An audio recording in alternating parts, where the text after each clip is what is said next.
प्रधानमंत्री नरेंद्र मोदी ने कोविड-19 और टीकाकरण की स्थिति पर सदन के प्रमुख दलों के नेताओं के साथ की बैठक। कहा, महामारी पूरी मानवता के लिए चिंता का विषय। राज्य में कोरोना की रफ्तार और हुई कम। पिछले 24 घंटे में केवल 33 नए मामले आए सामने। झारखंड पहुंची कोविशील्ड की 2 लाख से ज्यादा वैक्सीन। झारखंड समेत पूरे देश में हर्षोल्लास के साथ मनाया जा रहा है ईद उल अजहा का त्योहार। मुस्लिम धर्मावलंबियों ने विशेष नमाज अदा कर दिया शांति और भाईचारे का संदेश। और राज्य में मानसून सक्रिय। राजधानी रांची समेत कई जिलों में आज भी झमाझम बारिश के आसार।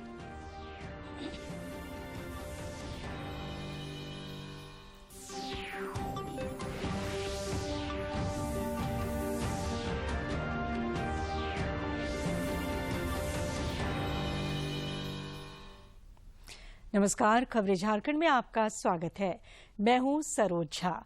समाचारों में आगे बढ़ने से पहले ये संदेश। देश भर में 18 वर्ष से अधिक आयु के सभी लोगों के लिए सरकारी केंद्रों में निःशुल्क टीकाकरण अभियान चलाया जा रहा है। दूरदर्शन आप लोगों से अपील करता है कि कोविड रोधी टीका जरूर लगवाएं। कोरोना महामारी के प्रति कोई भी लापरवाही न बरतें। जब तक आवश्यक न हो घर से बाहर न निकलें और इन आसान उपायों का पालन करें। मास्क लगाएं, 2 गज की सुरक्षित दूरी बनाए रखें, बार बार हाथ धोएं और चेहरा साफ रखें। कोविड से संबंधित जानकारी और मार्गदर्शन के लिए राष्ट्रीय हेल्पलाइन काम कर रही है। इनके नंबर हैं 011-2397-8046 और 1075। इसके अलावा राज्य हेल्पलाइन नंबर 104 पर डायल कर समस्या का त्वरित समाधान लिया जा सकता है। और अब समाचार विस्तार से। प्रधानमंत्री नरेंद्र मोदी ने कल शाम संसद के दोनों सदनों के सभी दलों के नेताओं के साथ बैठक की।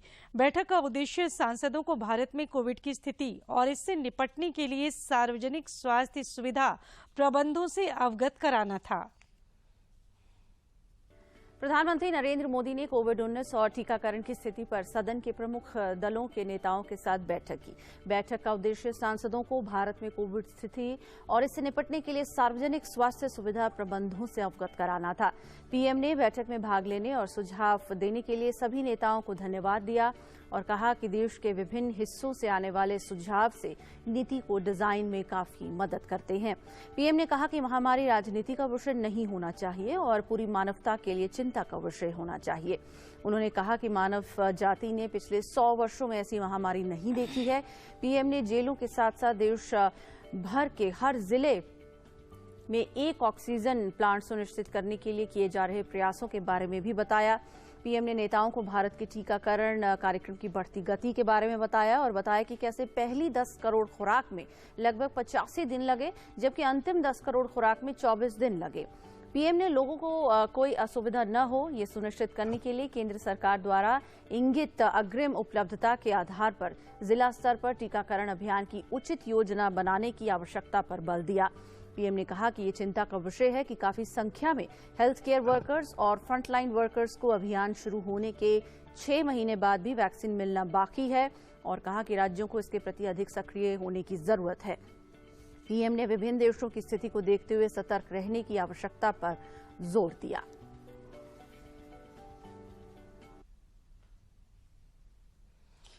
देश में कोरोना संक्रमण की रफ्तार अब धीमी पड़ने लगी है।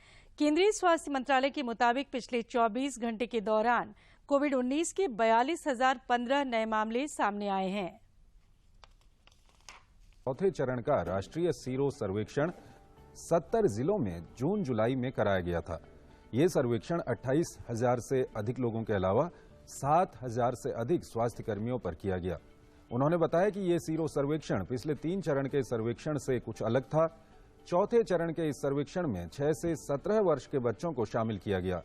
डॉक्टर भार्गव ने बताया कि सर्वेक्षण में पाया गया कि देश की 67% से अधिक आबादी में एंटीबॉडी पाई गई है। उन्होंने बताया कि टीका नहीं लगवाने वाले 62% से अधिक, टीके की 1 डोज लेने वाले 81% से अधिक और टीके की दोनों डोज लेने वाले 89% से अधिक लोगों में एंटीबॉडी पाई गई है। डॉक्टर भार्गव ने बताया कि सामान्य जनसंख्या के 2/3 लोगों में एंटीबॉडी पाई गई है। उन्होंने बताया कि 6 से 17 वर्ष तक की आयु के आधे से अधिक बच्चों में एंटीबॉडी पाई गई है। देश में कोरोना संक्रमण की रफ्तार अब धीमी पड़ने लगी है। केंद्रीय स्वास्थ्य मंत्रालय के मुताबिक पिछले 24 घंटे के दौरान कोविड-19 के 42,015 नए मामले सामने आए हैं। दैनिक मामलों में लगातार गिरावट दर्ज की जा रही है। स्वास्थ्य और परिवार कल्याण मंत्रालय के मुताबिक 4,07,170 देश भर में पिछले 24 घंटों में 42,015 नए मामले दर्ज किए गए। वहीं पिछले 24 घंटों में 36,977 मरीज उपचार करवाकर स्वस्थ हो चुके हैं, जिसके बाद देश में रिकवरी रेट बढ़कर 97.36% हो गया है। सक्रिय मामलों की संख्या 4,07,170 हो गई है। साप्ताहिक पॉजिटिविटी रेट वर्तमान में 2.09% है और दैनिक पॉजिटिविटी रेट 2.27% है, जो लगातार 30 दिन से 3% से कम पर बना हुआ है।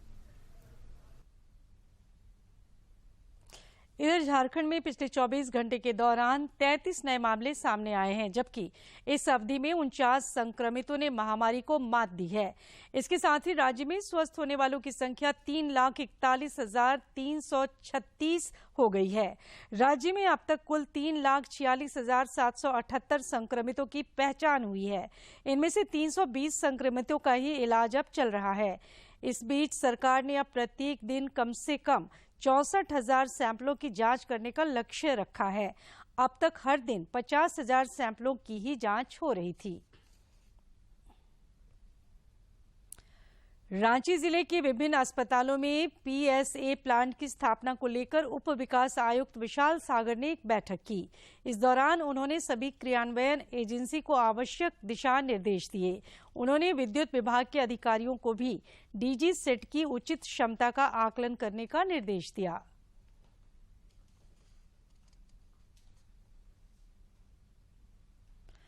देश में कोरोना के खिलाफ टीकाकरण अभियान तेज गति से चल रहा है।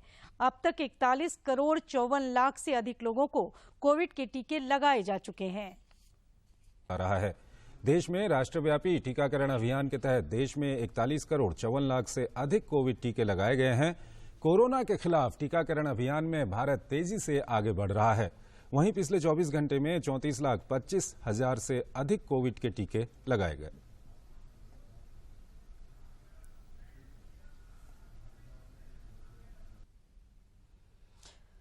इधर झारखंड में पिछले 24 घंटे के दौरान 11,224 लोगों को टीके की पहली खुराक दी गई, जबकि 3,975 लोगों को दूसरी खुराक लगाई गई। राज्य में अब तक 83,69,527 लोगों को टीके की खुराक दी जा चुकी है।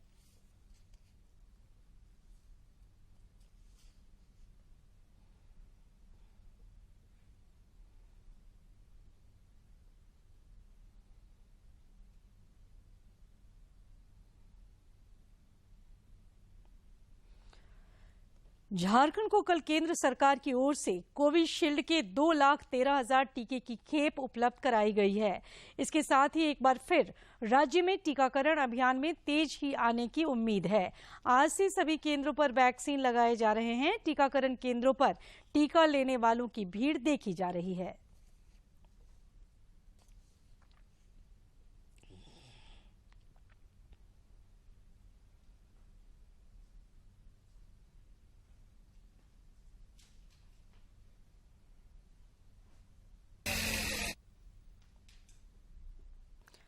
राज्य में कोरोना की संभावित तीसरी लहर से मुकाबले के लिए जहां एहतियाती उपाय किए जा रहे हैं, वहीं ज्यादा से ज्यादा लोगों को टीकाकरण के दायरे में लाने की पहल भी की जा रही है। बात सिमडेगा जिले की करें तो यहां अब तक 1,93,000 से ज्यादा लोगों को कोरोना के टीके लगाए जा चुके हैं।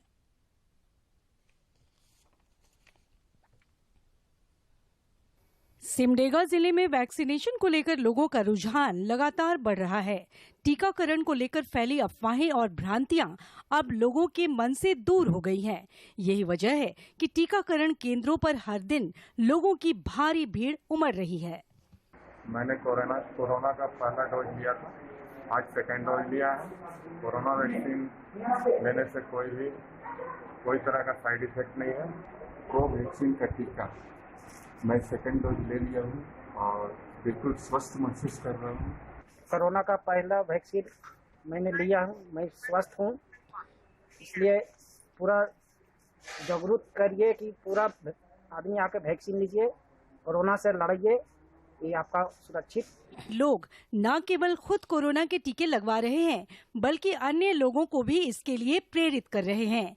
टीका लगवाने वाले लोगों का कहना है कि कोरोना के खिलाफ वैक्सीनेशन ही मजबूत दीवार है। आज मैंने अपना पहला डोज लिया वैक्सीन कोविड का और मैं बिल्कुल स्वस्थ हूँ। जिसे अफवाह उड़ी थी कि वैक्सीन लेने से ये हो जाएगा वो हो जाएगा, वैसी कोई बात नहीं है। मैं बिल्कुल स्वस्थ हूँ और मैं सभी लोगों से आग्रह करना चाहता हूँ कि आए वैक्सीन सेंटर, वैक्सीन लें। ये कोरोना का मतलब दूसरा टीका ले लो, मतलब मैं बिल्कुल स्वस्थ हूँ और पूरा अपार है आगे की मतलब बीमारी मन होते है इसे नहीं लेवा कहते, लेकिन सब ठीक ठाक है और बहुत सब एखन लेत हैं और ये कोरोना टीका लेके सब अपन ये कोरोना बीमारी के भगाए का है। टीकाकरण को लेकर लोगों की सोच में बदलाव जिला प्रशासन और स्वास्थ्य महकमा की कोशिशों का परिणाम है। सहिया दीदियों, आंगनबाड़ी सेविकाओं, स्वास्थ्य कर्मियों और जन सेवकों ने लोगों को टीकाकरण के प्रति जागरूक करने में अहम भूमिका निभाई है। सिमडेगा से मनोज कुमार सिन्हा, मनु की रिपोर्ट। जवाहर नवोदय विद्यालय की इस वर्ष की चयन परीक्षा कोविड मानकों के अनुपालन के साथ 11 अगस्त को आयोजित की जाएगी। केंद्रीय शिक्षा मंत्रालय ने एक ट्वीट में कहा है कि इस परीक्षा के माध्यम से 47,000 से अधिक विद्यार्थियों का चयन किया जाएगा। परीक्षा के लिए 24 लाख से अधिक उम्मीदवारों ने पंजीकरण कराया है। इसमें सभी राज्यों और केंद्र शासित प्रदेशों के जवाहर नवोदय विद्यालयों में वर्ष 2021-22 सत्र के लिए कक्षा 6 में प्रवेश के लिए चयन होगा। राज्य में आदिवासी डिजाइनरों के उत्थान के लिए सरकार की ओर से विशेष पहल शुरू की गई है। इस सिलसिले में कल राज्य के कल्याण मंत्री चंपई सोरेन ने कई देशों के डिजाइनरों के साथ वर्चुअल माध्यम से बातचीत की। इस दौरान श्री सोरेन ने कहा कि डिजाइन को केवल कला नहीं समझना चाहिए, बल्कि ये विकास का प्रतीक है। उन्होंने कहा कि झारखंड दुनिया भर के आदिवासी डिजाइनरों को एक मंच देने पर विचार कर रहा है। झारखंड समेत देश भर में आज ईद उल अजहा का त्योहार हर्षोल्लास के साथ मनाया जा रहा है। इस मौके पर ईदगाहों और मस्जिदों में विशेष नमाज अदा की जा रही है। नमाज में लोग एक दूसरे की सलामती की दुआ मांगते हैं और एक दूसरे के साथ गले मिलकर शांति और भाईचारे का संदेश देते हैं। नमाज में लोग एक दूसरे की सलामती की दुआ करते हैं, गले मिलकर भाईचारे और शांति का संदेश देते हैं। कोरोना महामारी के कारण बीते साल की तरह इस साल भी बकरीद का त्योहार कोरोना नियमों का पालन करते हुए ही मनाया जा रहा है।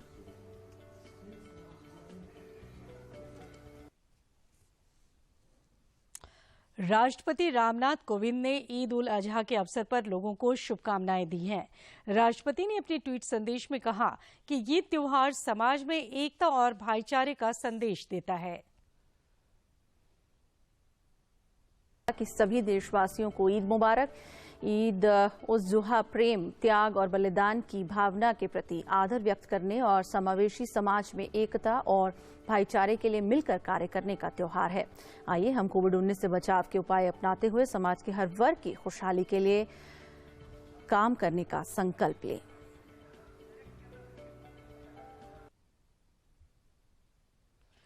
उपराष्ट्रपति एम वेंकैया नायडू ने भी देशवासियों को ईद उल अजहा की शुभकामनाएं देते हुए कहा कि ये बलिदान का त्योहार है। ईद उल अजहा ईश्वर के प्रति परम श्रद्धा का प्रतीक है। हमारे देश में त्योहार परिवारों और समुदायों के एक साथ मिलकर खुशियां मनाने के अवसर होते हैं, परंतु वर्तमान कोविड-19 विश्वव्यापी महामारी के कारण हमें इस वर्ष इस त्योहार को सादगी के साथ मनाकर ही संतोष करना होगा। कोविड सुरक्षा संबंधी मानकों का पालन करते हुए ईद का पर्व मनाएं। ईद उल अजहा का ये पर्व हमारे जीवन में शांति, सद्भाव और खुशियां लाए।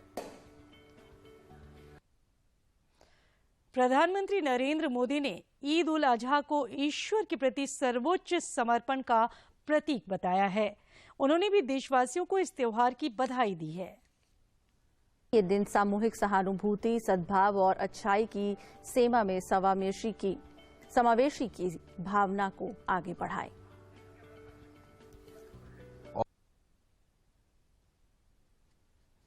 इधर राजधानी रांची समेत पूरे राज्य में ईद उल अजहा का त्योहार श्रद्धा के साथ मनाया जा रहा है। इस मौके पर राज्यपाल रमेश बैस ने राज्यवासियों को शुभकामनाएं दी हैं। उन्होंने कहा है कि ईद उल अजहा कुर्बानी का पर्व है। ये त्योहार हम सबको त्याग और बलिदान की प्रेरणा देता है। मुख्यमंत्री हेमंत सोरेन ने भी राज्यवासियों को ईद उल अजहा का मुबारकबाद दिया है। उन्होंने कहा है कि ये दिन हम सबको कुर्बानी, मोहब्बत और सद्भाव का जज्बा बनाए रखने की प्रेरणा देता है।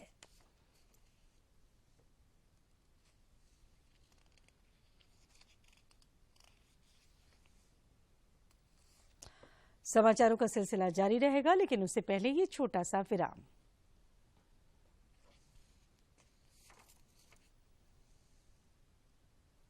आज जो माहौल है, 4 बातें खासकर इसमें ध्यान देने की ज़रूरत है। पहला ये कि हमेशा मास्क का इस्तेमाल करें, हाथों का सैनिटाइज करें, 2 गज की डिस्टेंसिंग मेंटेन करें, वो वैक्सीनेशन, ये सबसे ज़्यादा ज़रूरी है कि हर जो झारखंडी है वो अपने आप को वैक्सीन जल्द से जल्द लेकर के अपना टर्म्स आते साथ उसको करें। और यही एक तरीका है जो हम पूरे झारखंड को कोविड के जो है उससे हम पार लग सकेंगे और उससे सक्सीड कर सकेंगे।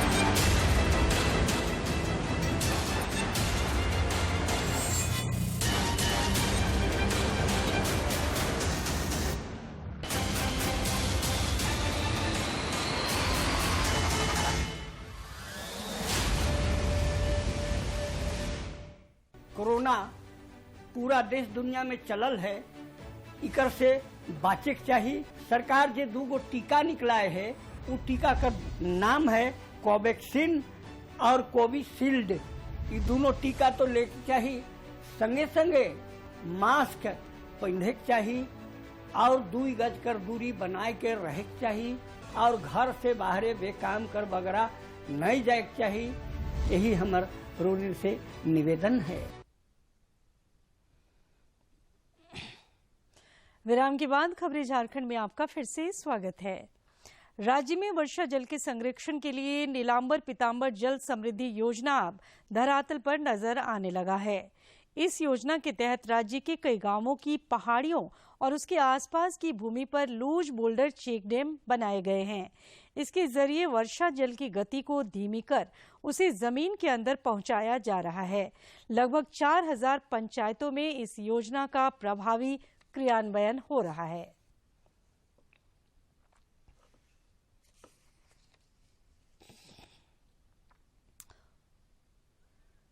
राज्य में मानसून एक बार फिर सक्रिय हो गया है। मौसम विभाग ने आज भी राजधानी रांची समेत कई जिलों में झमाझम बारिश के आसार जताए हैं। मौसम वैज्ञानिक अभिषेक आनंद के अनुसार पिछले 24 घंटे में सबसे अधिक बारिश दुमका जिले के मोहारो में हुई है। यहां 75.6 मिलीमीटर बारिश रिकॉर्ड की गई है। राज्य के अन्य हिस्सों में भी अच्छी बारिश हुई है। टोक्यो में भारतीय खिलाड़ी ओलंपिक के लिए खुद को ढालने में जुटे हैं। भारतीय तीरंदाजों ने अपना अभ्यास जारी रखा है। झारखंड का प्रतिनिधित्व कर रही दीपिका कुमारी ने भी अपना पूरा ध्यान अभ्यास सत्र पर दे रखा है।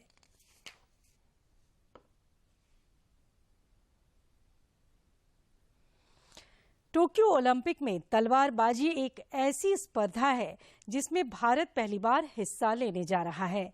इस खेल में हिस्सा लेंगी तमिलनाडु की भावानी देवी। वो ओलंपिक में क्वालिफाई करने वाली भारत की पहली तलवारबाज हैं।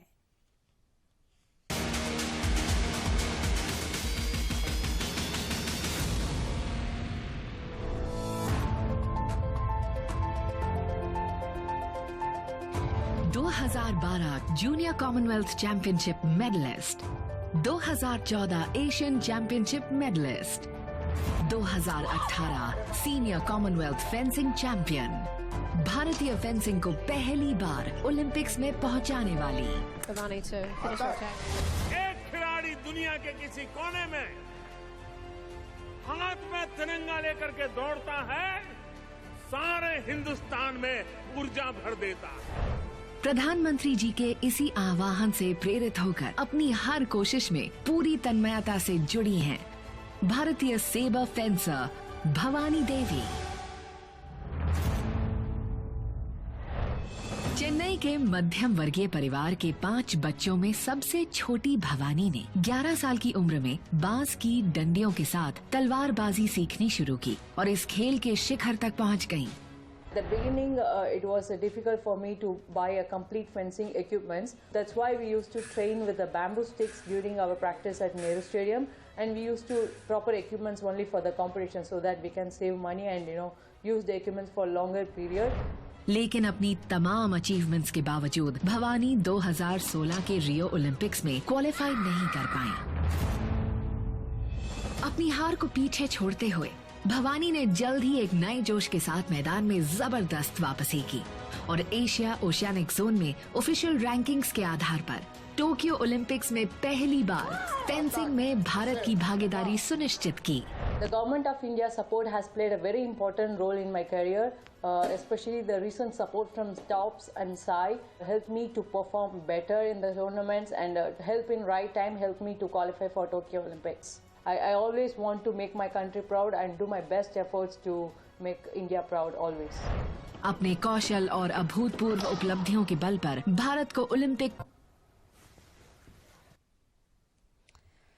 भारत ने एक दिवसीय क्रिकेट श्रृंखला के दूसरे मैच में श्रीलंका को 3 विकेट से हरा दिया। इसके साथ ही मेहमान टीम ने 3 मैचों की सीरीज में 2-0 की अजेय बढ़त बना ली है।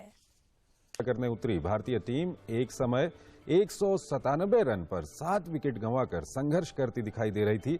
हालांकि दीपक चाहर और भुवनेश्वर कुमार ने 8वें विकेट के लिए नाबाद 84 रन की साझेदारी करते हुए श्रीलंका के जबड़े से जीत छीन ली। दीपक ने 82 गेंदों में 7 चौके और 1 छक्के की मदद से नाबाद 69 रन बनाते हुए टीम की जीत में सबसे बड़ी भूमिका निभाई। वहीं भुवनेश्वर कुमार ने नाबाद 19 रन की पारी खेली। दूसरा वनडे खेल रहे सूर्य कुमार यादव ने 44 गेंदों में 53 रन की पारी खेली, जबकि मनीष पांडे ने 31 गेंदों में 37 रन बनाए। इससे पहले श्रीलंका ने टॉस जीतकर पहले बल्लेबाजी करते हुए निर्धारित 50 ओवर में 9 विकेट पर 275 रन का स्कोर किया। श्रीलंका की ओर से चरित असालंका ने 65 रन की पारी खेली, वहीं अविष्का फर्नांडो ने 50 रन बनाए। लॉकडाउन के खाली वक्त का बेहतर इस्तेमाल करते हुए रांची की कुछ महिलाओं ने साफ सफाई से जुड़ी ऑर्गेनिक वस्तुओं का निर्माण शुरू किया है, जो बाजार में काफी पसंद किया जा रहा है। के बुरे वक्त ने कईयों की नौकरी छीन ली तो कितनों का व्यापार चौपट हो गया, लेकिन समाज में ऐसे लोग आज भी हैं जिन्होंने इस मुसीबत से हार नहीं मानी और उसका डटकर मुकाबला किया। रांची की ऐसी कुछ महिलाओं ने इस आपदा को अवसर में तब्दील किया है। समय और बाजार की मांग को देखते हुए इन्होंने साफ सफाई से जुड़ी वस्तुओं की एक पूरी रेंज का निर्माण शुरू किया, जो अब चल निकला है। हो गया तो हम लोगों ने सोचा कि घर पर ही रहकर कुछ ऐसा काम किया जाए जो कोरोना काल में भी जिसका डिमांड हो, जिस प्रोडक्ट का जिसको लोग यूज कर रहे हैं। तो कोरोना काल में सबको पता है कि साफ सफाई से रिलेटिव पे ज्यादा ध्यान दिया जाता है, तो हम लोगों ने ये होम क्लीनिंग प्रोडक्ट को ही मतलब सजेस्ट किया कि इस पे हम लोग काम करें और इसका डिमांड अभी भी ज्यादा है और ऑलवेज हमेशा ही रहेगा। ये महिलाएं floor cleaner, toilet cleaner, hand wash और बर्तन धोने का लिक्विड तैयार करती हैं। ये बताती हैं कि इनके सारे प्रोडक्ट पूरी तरह से ऑर्गेनिक, जो ग्राहकों को काफी भा भी रहे हैं। हम लोगों के सारे प्रोडक्ट में केमिकल का हम लोगों ने जितना जो हानिकारक केमिकल होते हैं उनका प्रयोग नहीं किया है। सारे नेचुरल इंग्रेडिएंट्स हैं यूज किया गया है, जो कि किसी भी हाल में हम लोग घर में यूज करते हैं तो हार्मफुल नहीं है। और जहाँ तक टॉयलेट क्लीनर हो या हैंड वॉश है, सैनिटाइजर है। महिलाओं ने इस वस्तुओं का उत्पादन ऐसे वक्त पर शुरू किया जब बाजार में इन चीजों की काफी डिमांड थी। अब जबकि इनका व्यापार चल निकला है तो ये पीछे मुड़कर देखना नहीं चाहती। फिनाइल वगैरह का ज्यादा जरूरी है, तो हम लोगों को लगा कि इस समय ये बिजनेस स्टार्ट करने से हम लोगों को अच्छा, मतलब देश के लिए भी अच्छा रहेगा और हमारे लिए भी अच्छा रहेगा। इन महिलाओं की सूझबूझ और हौसले से न सिर्फ इनके परिवार की लड़खड़ाती अर्थव्यवस्था को सहारा मिला है, बल्कि इनमें एक नई ऊर्जा का भी संचार हुआ है, जो आने वाले वक्त में अपना रंग जरूर दिखाएगा। रांची से गौतम की रिपोर्ट। प्रधानमंत्री नरेंद्र मोदी 25 जुलाई को आकाशवाणी पर मन की बात कार्यक्रम में देश विदेश के लोगों के साथ अपने विचार साझा करेंगे। प्रधानमंत्री ने लोगों को ऐसे विषयों पर विचार साझा करने के लिए आमंत्रित किया है जिनके बारे में कार्यक्रम की आगामी कड़ी में वे अपने विचार रख सकें।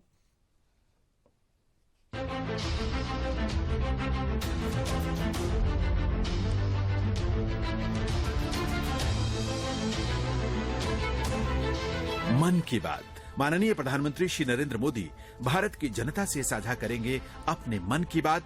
रविवार 25 जुलाई सुबह 11 बजे आकाशवाणी के सभी केंद्र सभी चैनल इसे प्रसारित करेंगे एक साथ। इसके अतिरिक्त दूरदर्शन के YouTube चैनल और प्रसार भारती के ऐप न्यूज ऑन एयर पर सजीव प्रसारण लाइव स्ट्रीमिंग के माध्यम से। तो याद रखें, रविवार 25 जुलाई सुबह 11 बजे मन की बात।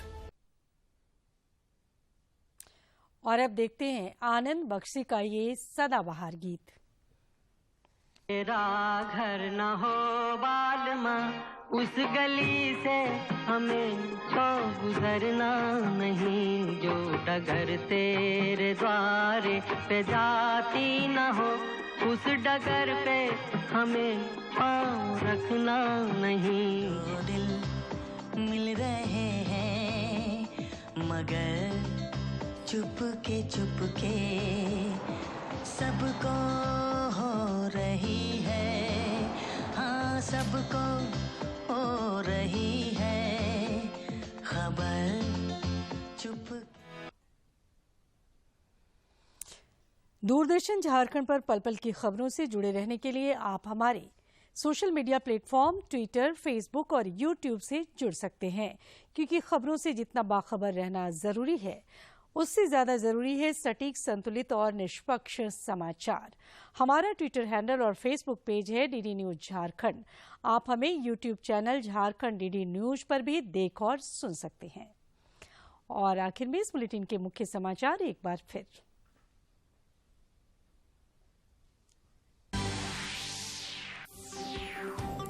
प्रधानमंत्री नरेंद्र मोदी ने कोविड-19 और टीकाकरण की स्थिति पर सदन के प्रमुख दलों के नेताओं के साथ की बैठक। कहा, महामारी पूरी मानवता के लिए चिंता का विषय। राज्य में कोरोना की रफ्तार और हुई कम। पिछले 24 घंटे में केवल 33 नए मामले आए सामने। झारखंड पहुंची कोविशील्ड की 2 लाख से ज्यादा वैक्सीन। झारखंड समेत पूरे देश में हर्षोल्लास के साथ मनाया जा रहा है ईद उल अजहा का त्योहार। मुस्लिम धर्मावलंबियों ने विशेष नमाज अदा कर दिया शांति और भाईचारे का संदेश। और राज्य में मानसून सक्रिय। राजधानी रांची समेत कई जिलों में आज भी झमाझम बारिश के आसार।